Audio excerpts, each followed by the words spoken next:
ফেসবুকে আপনি content monetization পাবেন কিনা আপনি খুব সহজে এমনি চেক করে নিন। প্রথমে আপনারা আপনাদের এমনি মোবাইলে থাকা যে এমনি ফেসবুক অ্যাপসটি রয়েছে সেই অ্যাপসে চলে যাবেন। অ্যাপসে গিয়ে একটা ট্যাপ করে দিবেন। আমি এখানে একটা ট্যাপ করে দিলাম। ট্যাপ করে দেওয়ার পর আপনাদের এখানে যে প্রোফাইল পিকচারটি রয়েছে তার উপর একটা আপনি ট্যাপ করে দিবেন।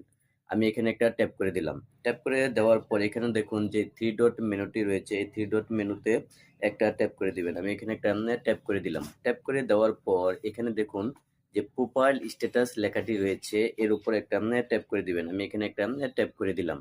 ট্যাপ করে দেওয়ার পর এখানে দেখুন রিকমেন্ডেশন যে লেখাটি রয়েছে তার উপরে আপনারা একটা ট্যাপ করে দিবেন।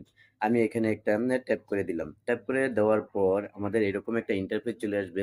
এই ইন্টারফেসটিতে খেয়াল করুন, যদি আপনি ফেসবুকের কমিউনিটি গাইডলাইন ভঙ্গ করে থাকেন তাহলে এখানে যেকোনো একটি ইস্যু দেখাবেন। যদি ইস্যু থাকে তাহলে এই ইস্যুটি আগে আপনাদেরকে এমনি রিমুভ করতে হবে, তাহলে আপনারা কন্টেন্ট মনিটাইজেশন পাবেন। আর যদি এটি ফ্রেশ থাকে তাহলে আপনাদের কিছু করতে হবে না। আপনারা নিয়মিত ভিডিও আপলোড দিলে এমনি কন্টেন্ট মনিটাইজেশন পেয়ে যাবেন।